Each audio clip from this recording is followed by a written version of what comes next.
Let's talk. Your health and wellness podcast.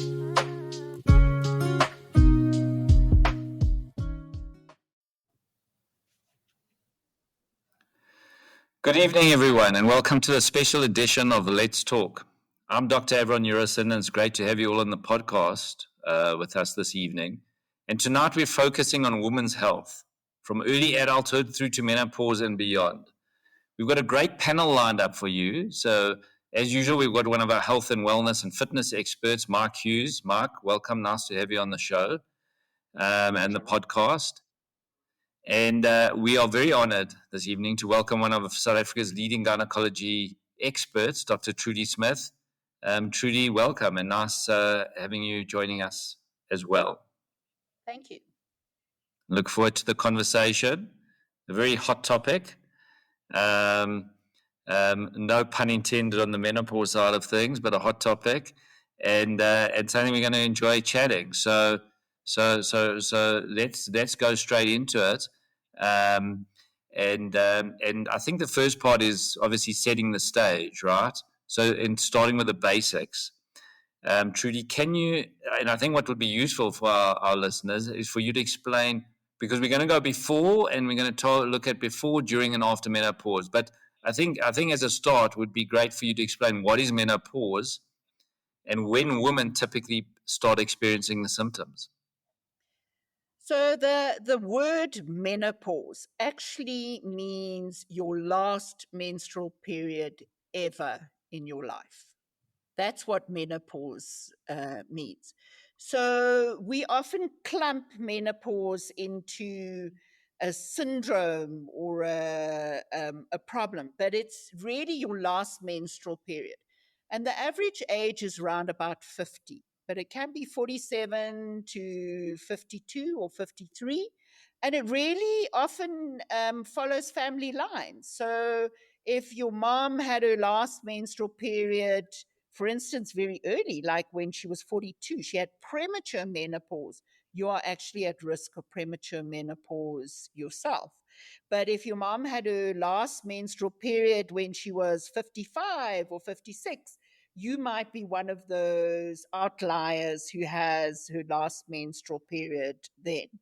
But with this word menopause, there's the premenopause, so before your last menstrual period, and then there is postmenopause, after your last menstrual period. And in fact, scientifically, we've now come up with a thing called the straw classification.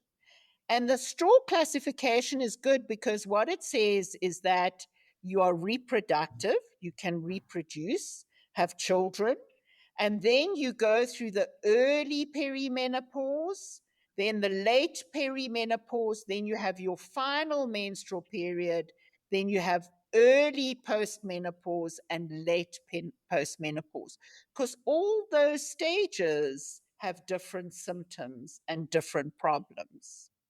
Right. Or maybe no problems at all. Exactly. So where's the change come? Because, I mean, we know there's a lot of information, I presume misinformation. Hopefully we can tackle that this evening as well to an extent. But historically, then, what were the thoughts? How does the new classification differ to the old one?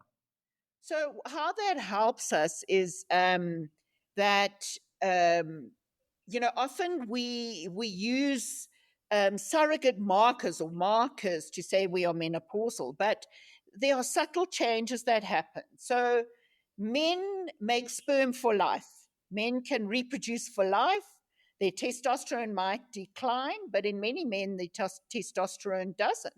And men make sperm until they die.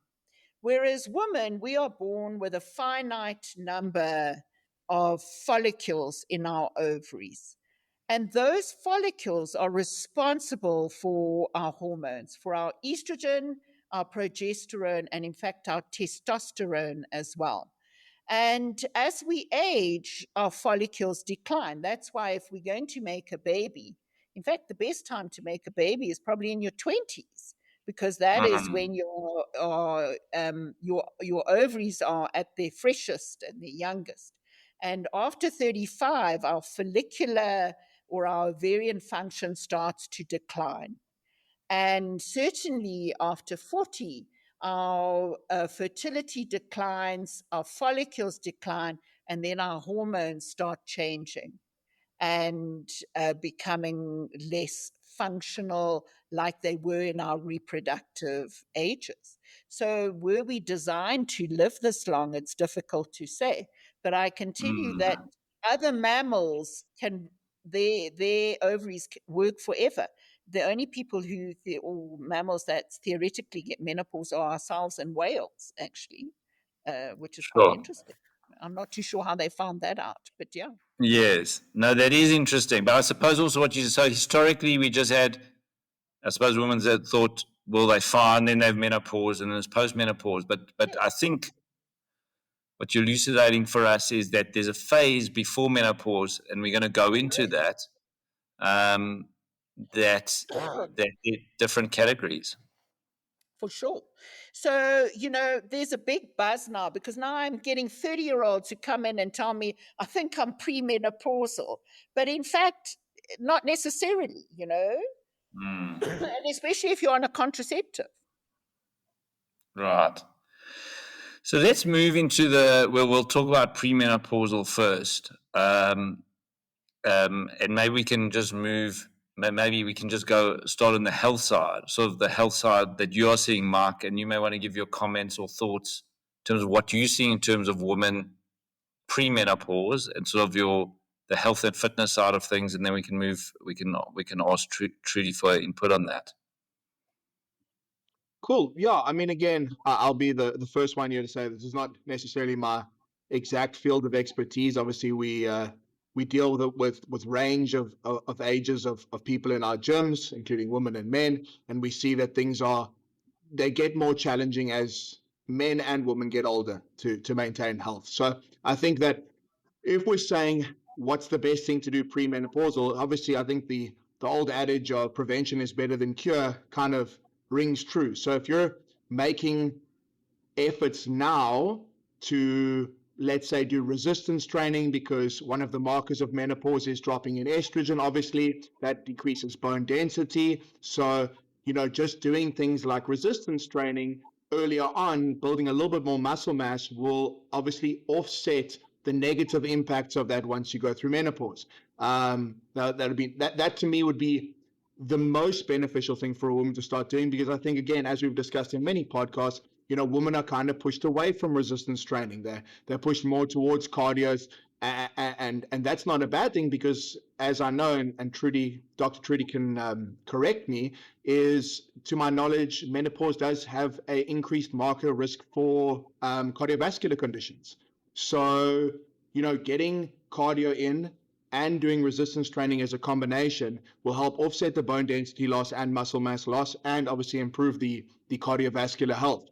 But it goes hand in hand, and it's something that you can get on very early in life. And if you set a good tone for it, then once you get to that point that you are just naturally, unfortunately, dropping estrogen, you're going to be in a much better position. Whereas if you've never trained and all of this happens, it becomes slightly harder, not impossible, of course, to start your resistance training, to get into some good cardiovascular training.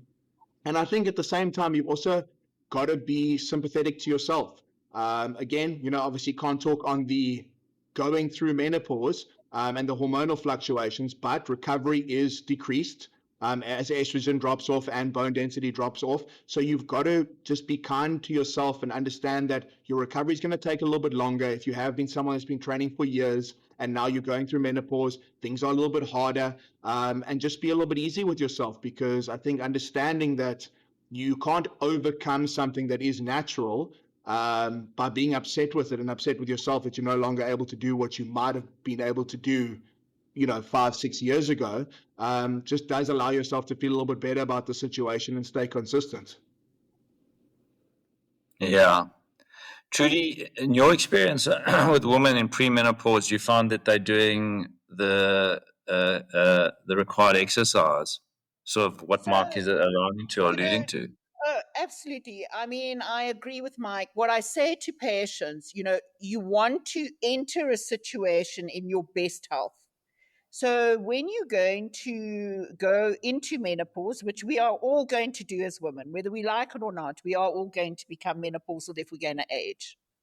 So you want maximum bone health before you get there, because you don't want to enter there with poor bone health and then get a decline. And then it's really hard to exercise and to have strength training when you never did it before. So you should be all your life exercising, obviously, even adolescents. Adolescents should be entering into their reproductive years with good bone health. And then we need to, particularly in our 40s, early 40s, 30s, be doing strength training together with cardio so that your bone health is maximum. You want a bone density that's really good when you get into menopause. So I would 100% agree that you need both of those two things. Right. And cardio as well, right? Definitely cardio. I mean, you Mm. have to have cardio. I mean, your Mm. cardiovascular system is, as soon as we hit menopause, we become like men. Estrogen is cardioprotective. And as your Yes. estrogen declines, your risk of cardiovascular disease becomes the same as a male. Yeah. Okay, so that deals on the physical, and I think it's a good emphasis, because I'm not sure in the general female population there's this view like I really need to be. Look, you have the subgroups that are physically active and doing this stuff, but I'm not sure where the general thought process is. I've got to be really as best or as fit as I can be from a cardio and say muscle strength perspective before I go into menopause. That being the focus. The other important thing I tell patients, as you age, you have to decrease your fall risk. And the only way you're going to decrease your fall risk is to have good core. And, you need good core, you need balance. The only way you improve your balance is with resistance, muscle mass. You have to be able to correct yourself when you're on uneven surfaces, as you age, so that you don't fall. You don't want to fall and fracture when you're in your Sure. 70s and 80s. And you will only do that by doing good exercise. And when you're older, things like Pilates, core, balance, all of those things. Hmm. So let's stay in the premenopausal phase just to give some medical indicators or advice to what type of screenings should women in the age range, let's say 30 and 40s, premenopausal, if we can say that, 20s, 30s, and 40s, what type of screening should women in these age categories be doing? And you can break them up in those specific ones if you'd like to. And what should Yeah. they be focusing on? So in your reproductive age group, so the thing that affects women the most is cancer prevention. Okay, and one of those things, obviously, I don't know if you know that more women die of cervical cancer than from breast cancer. So breast cancer is the commonest cancer that affects women. Mm. Cervical cancer is the second commonest cancer, but more women die from cervical cancer than women who die from breast cancer. And We're talking cervical about South cancer, African stats, right? Across the I'm talking about population? worldwide. Okay. Worldwide. When you get a breast cancer, you're more likely to survive. When you get a cervical cancer, if you get it late, you're more likely to not survive it. Mm. So, and certainly South African statistics are appalling.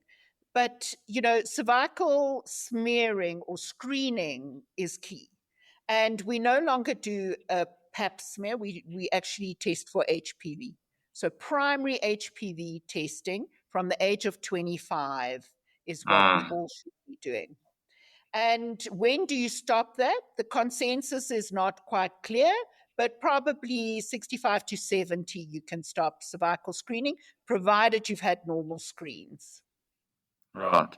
So And, when you say and cervical screening, I think a lot of women know pap smear. Are they still doing pap smears so and you HPVs? you do it just like a pap smear. So you take, and you can even screen yourself. We can talk about that. But a pap smear is when you actually put a brush in the cervix and you twirl it around, and those cells go off to the pathologist to have a look at. But we know that that is a human who looks at it. And with a pap smear, there's always human error. And a pap smear can be wrong 40% of the time. Do you know that? Wow. Whereas HPV causes an abnormal pap smear. And so if you are HPV negative, you will not have an abnormal pap smear. And HPV is a yes or no question. So they look for the DNA of high risk HPV. And if you are HPV negative, you do not need another cervical screen. And that is done on the test, the same as a pap smear. And if it comes back positive, then they look at the cells. Sure. And then it makes the pathologist look harder. You know, if the pathologist knows there's HPV, they'll look harder. So the new way of screening is with an HPV test on the And pap is that, smear.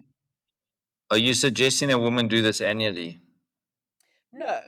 If you are HPV negative, you do not need another screen for at least 3 years. So if you have a look on the major medical aid now, they will say you only need an HPV screening every 3 years. Okay. But you can self-test if you don't want to go to the gynae. How does that work?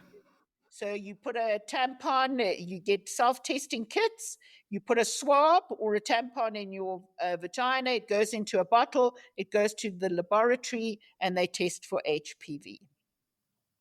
And then, so, you know, there is a move in the world to possibly self-test. So that's number one. Number two, obviously breast screening, and that should begin at the age of 40. You would, unless you have a family history. If you have a family history, you need to be screened 10 years before the youngest person.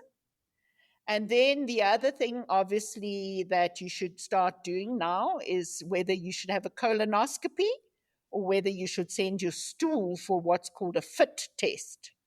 And a FIT test is like an immunotest for human blood.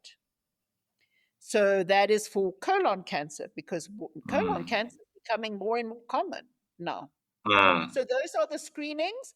And then when you hit menopause, that's when you start on the bone density screening. Fine, and we'll get there. Okay, so I'll be saying, and I think that's very valuable, cancer is sort of one of the biggest risks for women pre-menopause, and it's cervical, breast, and colon, right, as big ones to actually do the screening for. Sorry, Avron. Can I ask a quick question Yeah. for Trudy? I was just curious about a statistic. Trudy, in regards to HPV, how common is HPV? If you know offhand, like, I mean, how many? Sure. Is it Okay, something that women are testing positive for frequently, or is it something that's rare? So human papillomavirus is very common. Okay. So 80% of us will have a high-risk HPV sometime in our vagina, particularly if we are sexually active, even with one partner. And the younger you are, the higher your risk of HPV. But most of us will get rid of HPV. So we mustn't be afraid if we have a high-risk HPV. Most of us will get rid of it. But the two that we're very afraid of, now possibly 3, is HPV type 16 and 18, because they're quite elusive HPVs. So that's why we like to vaccinate adolescents, boys and girls, because we're all going to get HPV, whether we like it or not. It's just whether we get rid of it. And the two things that are the most abominable things is smoking and vaping, because smoking and vaping prevents you from getting rid of HPV. And vaping's even worse than smoking, because nicotine levels are much higher in vapors, because vapors sit there all day. So their nicotine levels are much higher than a cigarette smoker, because nicotine is the problem. It inhibits your ability to get rid of viruses. It paralyzes special cells called Langerhans cells, which are important to get rid of viruses. I think that's new information for me. Sorry, go for it, Mark. Yeah, just two more questions. And again, I'm sorry that I just slightly off topic, but I want to just grasp your expertise as much as possible. So I've seen a huge increase in PCOS in women that, you know, come to the gym and that I deal with on a fitness level. Is something like PCOS becoming more prominent? And if so, why is it becoming more prominent? Maybe I'm wrong. Maybe it's just something that has been a thing for forever. So I is think it's a great PCOS question. Before Trudy answers, Trudy, just for our listeners, will you just just explain what PCOS is? So Um, PCOS is polycystic ovarian syndrome. That's what the word means. And PCOS, it has strict criteria for diagnosis. So often people say you've got PCOS, but do they truly? They might have polycystic ovaries, but not the syndrome. So the syndrome is categorized by hairiness, acne, irregular periods, and weight gain with polycystic ovaries. You need to have at least 3 of those things, or fertility issues. So PCOS is also possibly weight, lifestyle, obesity related. What came first? Did the polycystic ovary come before the weight gain, or did the weight gain create the polycystic ovaries? It's a very difficult dynamic. Okay, mm, cool. And then the last question, which is even further off, but it's just touching on what you mentioned about vaping and the ability for your body to fight off viruses. What is because again, I mean, it is the absolute new craze. We deal with it in the gyms all the time. All of the young people that we see in the gyms are vaping. I mean, anyone between the ages of 18 and 25, if not older, are vaping. What is the, let's say, recovery period that your body can start fighting these things if you were to stop? I don't think we have, I don't know, Aaron, do you know the answer to that? I don't think we have the no. exact data on that. But I can tell you the addiction rate is higher on the vaping. It's extremely difficult for people to stop vaping. Mm, It's really hard. And unfortunately, vaping is not as antisocial as smoking. And that's yeah. why vaping is a big problem. We're doing a trial at the moment called Serve SA, Serve SA, Mm, and we're looking at all the patients that are referred to us, and we're looking at the incidence of vaping in women with HPV, and it's extremely high. You Okay, said, cool. I just want to Thank you. go before we talk about supplements. Thanks, Mark. Great questions. You spoke about it occurs in men as well, right? Trudy? Yes. Okay, so Human it's not, papillomavirus. yes, So HPV does very little to men, except it can cause throat cancer and anal cancer. right. Whereas HPV in women causes cervical, anal, and throat cancer, but vulva and vaginal cancer. Penile Fine. cancer in men as well, but penile cancer, thank goodness, is rare. And it's rare because the skin comes off the penis desquamates. Do you understand? Whereas the cervix Yes. is a thing in the deep, dark vagina that nobody wants to talk about. So, I feel sorry for the cervix. Yeah. Okay, fine. So that's fine on the screenings. You said cancer is probably one of the biggest risk areas in premenopausal women. We've spoken a bit about exercise. Supplements, particularly around bone health in the premenopausal area. I'm interested to know what your thoughts are. Probably Mark's got also a few ideas around what he sees women using. But in terms of supplements, if you had to advise women what they should be supplementing with, if anything at all, in the premenopausal health phase, what would you suggest? So I would say that if you ate healthily, you would never need to supplement anything. So, I mean, a healthy lifestyle with good healthy eating, with 5 colored vegetables. In fact, I went to a very interesting talk by the gastroenterologist on gut health and the biome. And I don't Mm, know, sort of multicolored vegetables, lots of them, not processed food, no carbohydrates, less alcohol, all of those things are really important from a bone health. I mean, you can download a calcium calculator and it'll tell you whether you're having adequate calcium intake. So for bone health, probably calcium, but the problem is if you use too much calcium, for instance, if you're using 1,000 milligrams a day of calcium, you lay down plaque in your heart and it increases your risk of cardiovascular disease. So, you should never be taking more than 500 milligrams of calcium per day from a supplement perspective.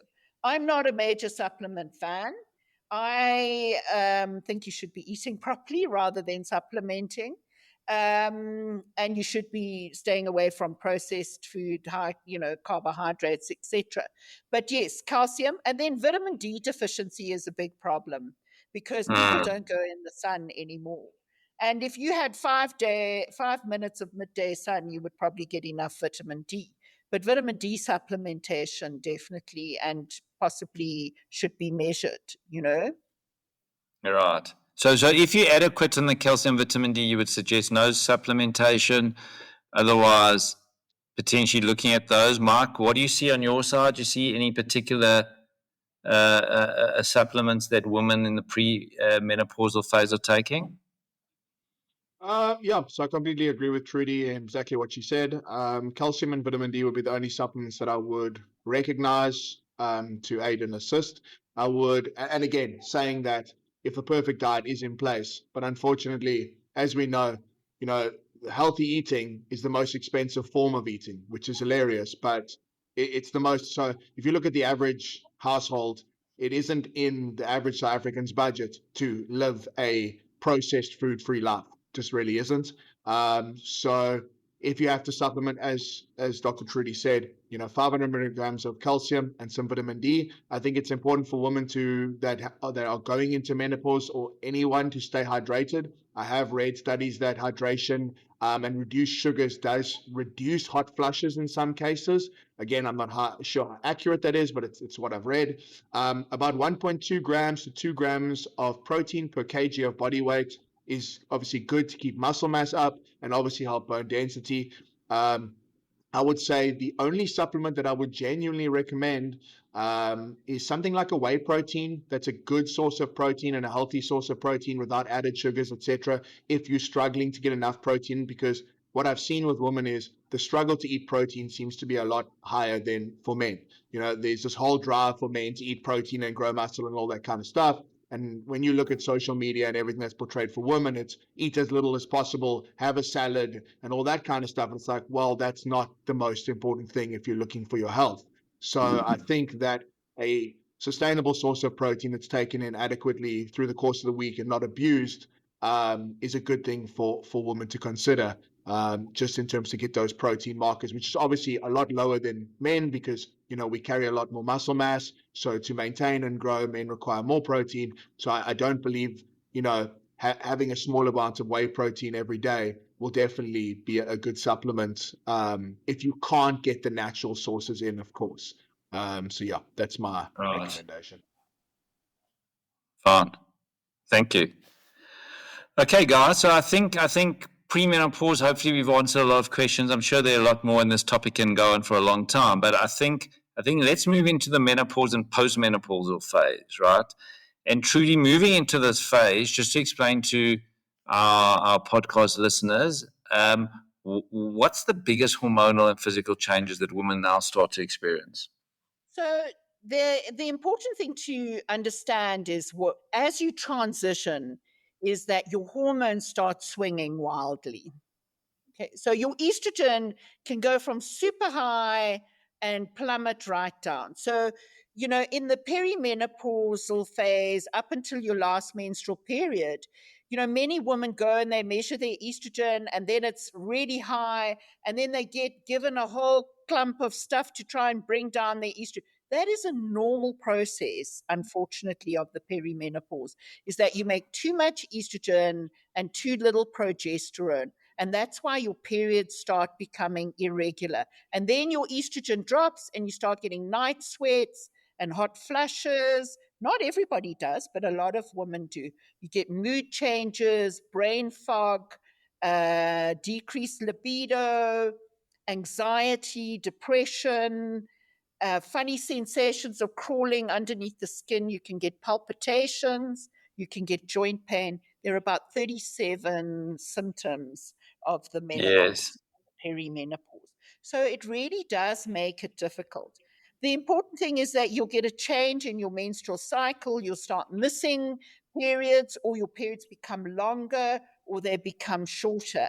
The other thing to stress is that if your period goes on and on and on for 3 weeks or 4 weeks, you need to seek help and you need to see somebody. So that is not a good thing. But yes, it can alter by sort of 7 days either way. And those things are all mostly estrogen related. Progesterone is there to protect your uterus, and estrogen is what gives you most of these symptoms. And particularly early in the menopause, after your last menstrual period, they can be quite profound, those symptoms. Mm. So, So, yeah. okay. Yeah, I mean, it sounds it sounds quite probably frightening for a woman who has moved into that period. These changes are going to happen. But, okay, so we have a woman who's approaching that. The symptoms are starting to develop. What must she do? Is there any treatment? When should she start treatment? Shouldn't The she? first thing you need to do is lifestyle modification. So you need to cut back on alcohol. Exercising is very important. In fact, what they've shown is exercise decreases the amount of flushing. Alcohol increases flushing. Caffeine increases flushing. Things like yellow cheeses, spicy foods, they all increase flushing and menopausal symptoms. So, you want to improve your hydration, cut out the caffeine, lower your alcohol intake, all the normal things that we should be doing in any case, exercising, etc. And then, when these symptoms, and if they do become intolerable, then you need to seek help. And, if you've got no contraindication to the use of hormone treatment, then we have to appreciate that unfortunately is what's going to make your life better. Where are we? And I've had a lot of questions around this, and in the literature, where are we sitting currently in the medical world in terms of hormone replacement therapy? Is it something that women should be scared of, or they should be doing, or and I know there have been swings and rounds on this, and swings and roundabouts on this issue. So let's discuss what hormones are good for. Okay, and then we'll discuss what they're bad for. So there is what we call a window of opportunity. So if you institute hormone, we don't call it hormone replacement therapy anymore, because you can't replace what hormones you naturally have. We call it hormone treatment. And if you have no symptoms, you shouldn't be taking medication that you don't require. So, if you are symptomatic and you need help, so what is hormone treatment good for? Hormone treatment is good for your bones. There's no doubt about it. It decreases your fracture risk. It is good for your brain, particularly in the early perimenopausal stage. So that's in the window of opportunity. So if you didn't take hormone replacement therapy and now you want to institute it after 60, we know, in fact, it increases Alzheimer's and senile dementia. So there's that what we call a window of opportunity. If you take it early in your menopause, it decreases your cardiovascular risk from a heart attack perspective, because it prevents you from laying down plaques. Once you've laid down plaques, then it can increase your plaque formation. But if you take it in the early perimenopause, menopause, it decreases plaque formation. Obviously, libido. If you have vaginal dryness with atrophy and stress incontinence, urinary incontinence, with painful intercourse, you're not going to want to have sex. Your libido is going to be down because it's too painful. So even the use of vaginal estrogen in those women alone can improve their lives. So there are good things about hormone treatment. It helps your brain, your skin, your muscle mass, all of those things. But there is definitely a slight increase in breast cancer risk long term if you use hormone treatment. But that's why women on hormone treatment should have mammograms. And in fact, all women should have mammograms, but a woman on hormone treatment is more likely to go for a mammogram than somebody who's not. From what you're saying to me, and we can get, is that it sounds that women start hormone treatment, let's use that term, too late. And it's one thing you're saying, well, you should only be starting hormone treatment if you're having symptoms, but some of those protective factors that you're outlining, could they not be sort of an argument to saying, well, whether you have symptoms or not, you should actually start hormone treatment quite early when you start developing these symptoms? If you have symptoms, then you need to see if you should consider it. Yes, certainly. But you have to have a baseline mammogram before you start any form of hormone treatment. And, you need to take a family history. You can't give hormone treatment to everybody. So people with clotting problems can't go, you have to be cautious. Women who have a breast cancer or a strong family history, you need to take that into consideration. So women with autoimmune disorders like lupus and clotting things, you can't use hormone treatment. So, it's not something one size fits all, but it is something that you need to consider. Obviously, there are other drugs you can take for instance, if you have hot flushes and you don't want to take hormone treatment, you can consider an antidepressant called an SSRI, and that acts on the thermoregulatory system in your brain and decreases flushing. So there are alternatives. If you have low bone density, you can be put onto what's called a bisphosphonate, which is a drug for bones alone. If you have vaginal dryness, unfortunately, there are no good moisturizers, but there are vaginal estrogen. Even in breast cancer survivors, we use vaginal estrogen because it's exceptionally low dose without increasing your blood levels of estrogen. And I think what we're saying in the show, because obviously there's a exercise and fitness slant as well here, that in terms of your bone health, it should be a strong consideration, right? In hormone treatment Yes. or exercise. Listen, I think Both. you must exercise, and it must be weight-bearing exercise. It has to be strength and weight-bearing exercise. So, for instance, and Mike can, contradict me Yes. on this. Like, for instance, swimming is not good on bones. And a going nowhere bike is not good on bones. But if you're off-road mountain biking, that's better from a bone perspective. You need Yeah. strength and weight training. Well, Walking yeah, is I think actually, impact. I think impact and resistance is probably what you yeah. need. So, as you said, if you're sitting on a bike and there's absolutely no impact happening versus being on an off-road bike where your muscles have to activate to take impact, to take small bumps, etc. That's bone density increasing, it's muscle mass increasing. So definitely, there are cardio activities that you can do that also help with bone density and muscle So, mass. Mark, that ties into one question I have here, which is, what's the one, and maybe you can answer this, what's the one non-negotiable exercise after menopause?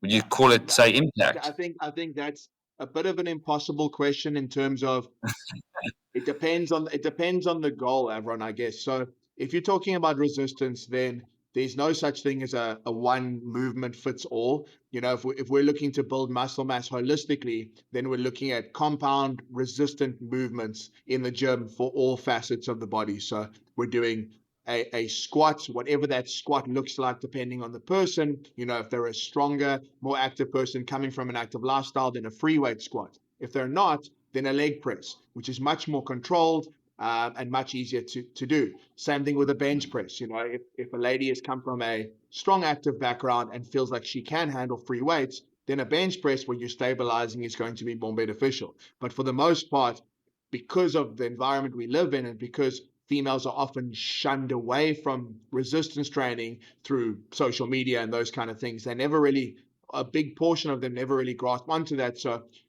starting later in life trying to do a free weight exercise is probably, in my opinion, a little bit more dangerous than rather starting with machine-based resistance training where you can get comfortable and strong. And then the ultimate goal should always be doing free weighted movements because it requires stabilization. And as Dr. Trudy said, you don't want to fall as you get older and being able to move weight that you have to use small stabilizer muscles within the body is definitely going to decrease your risk of having bad falls later on in life.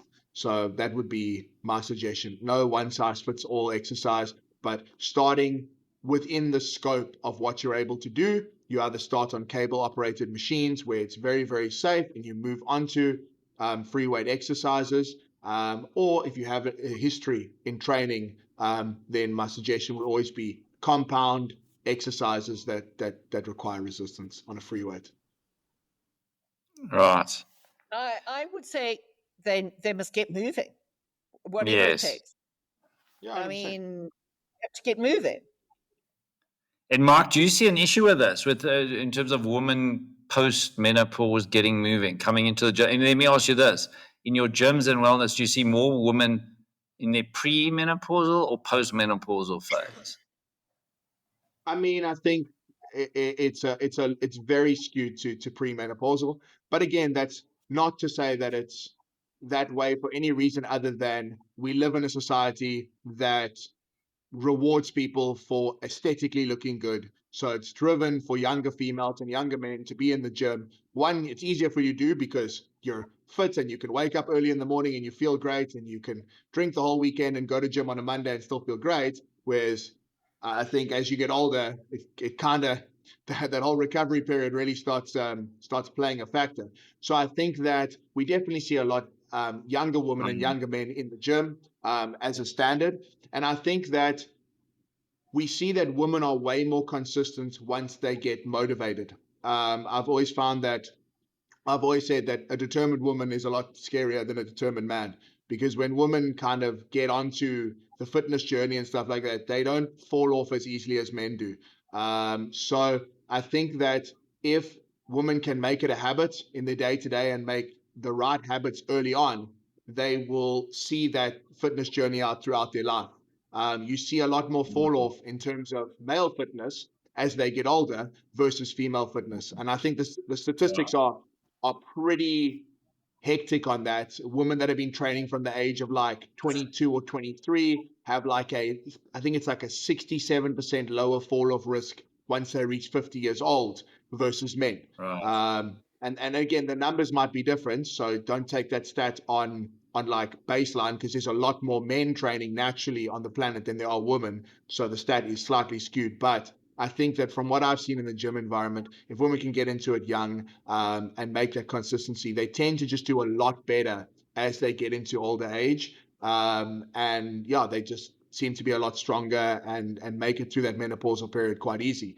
But the women that are coming in with low bone density, as Dr. Trudy said, it's a very, very hard road, because already females struggle with just early on in life with the fluctuations in hormones, going from like cycles within the month where there's low energy, high energy, and trying to navigate that, to almost going to a point where it's mostly low energy and low recovery. So we already see where the struggle comes in certain periods of the month. Now it's something you have to deal with almost on a daily, weekly basis. So it is a lot harder if you don't have a baseline of fitness to get into it post-menopausal. But menopausal women who exercise sleep better as well. Yes. So, Well, I wanted to also move into better. talk a bit about the mental side, mental health side. Obviously, women struggling with weight gain, mood swings, and sleep.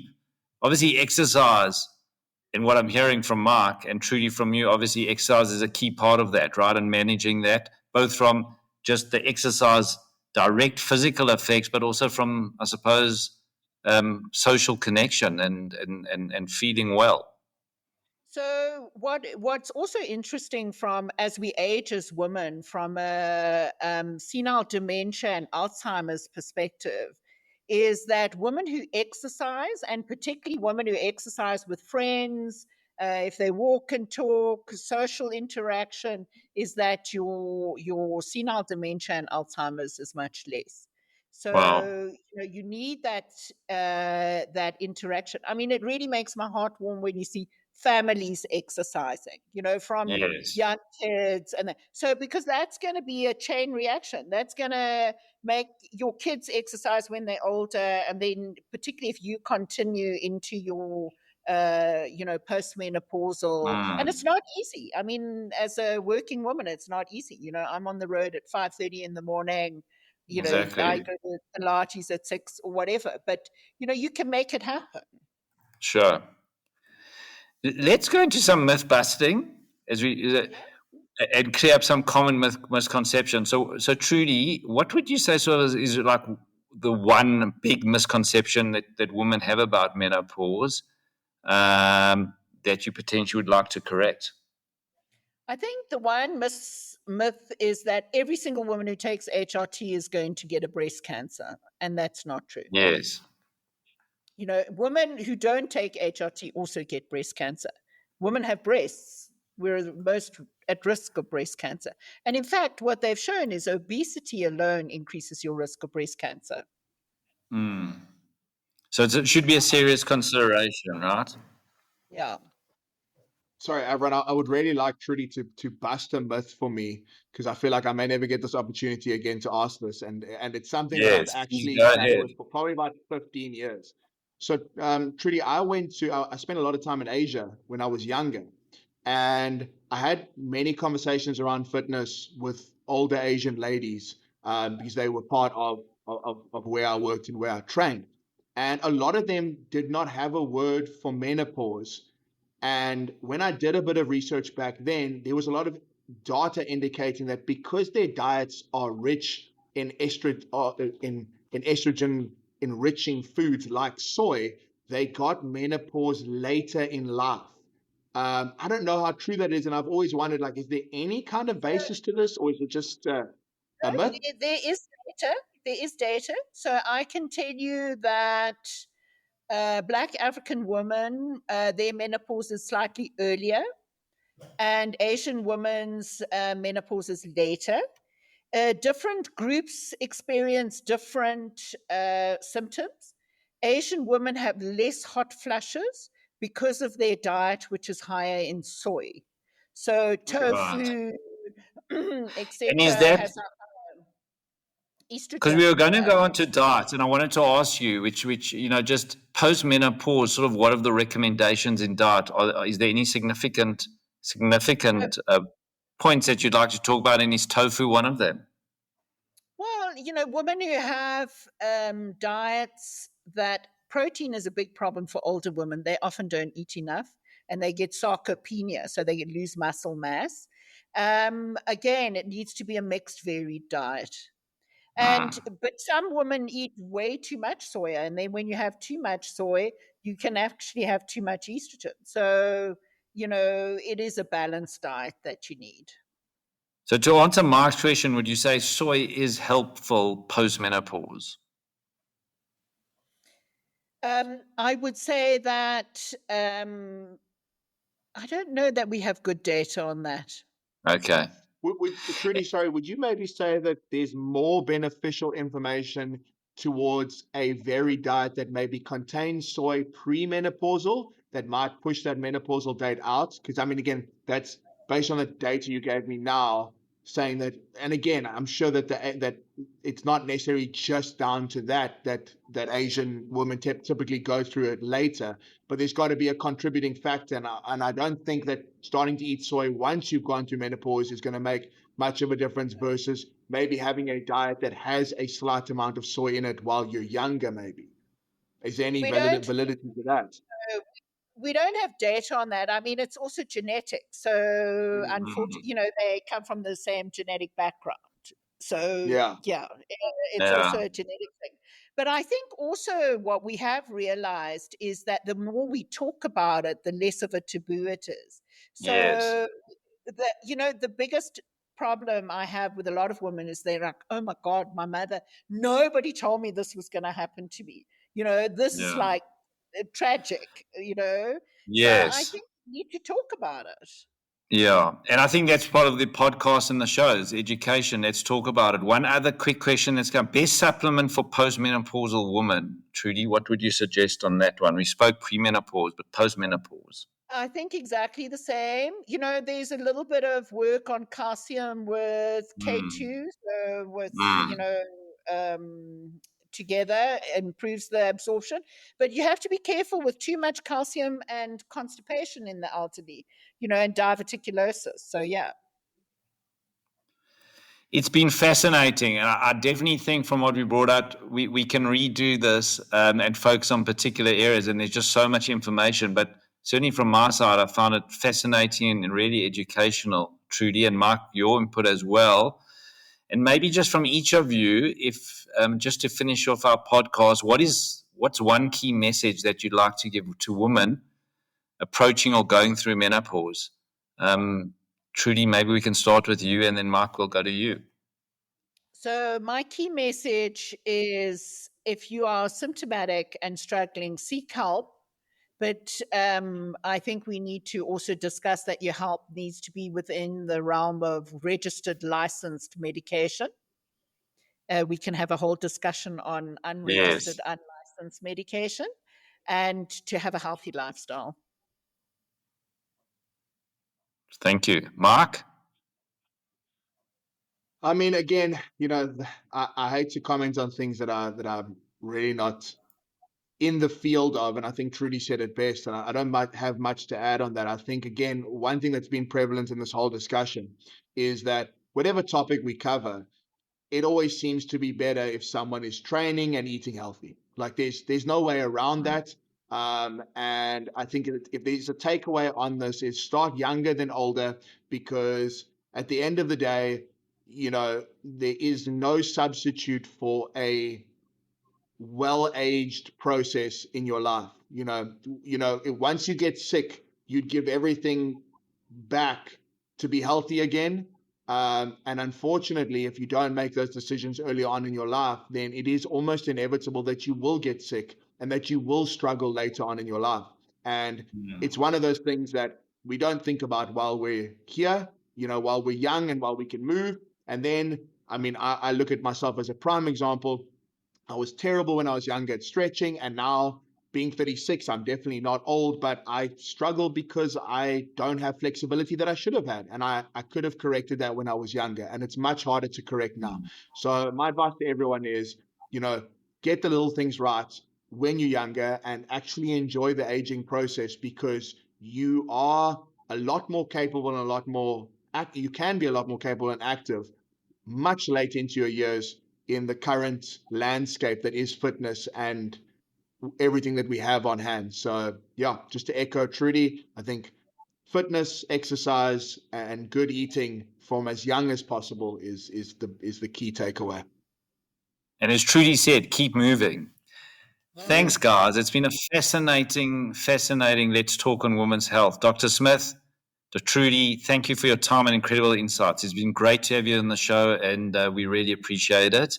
And to Mark, our fitness and health and gym expert, of course, thank you for your amazing insights. And to everyone who's joined, thank you for being part of this conversation. We hope tonight has helped you empower and has helped empower women to take charge of their health at every stage of their life. Have a good evening, everyone, and look forward to the next Let's Talk Health episode. Good night. Thanks, Avron. Thanks, Trudy.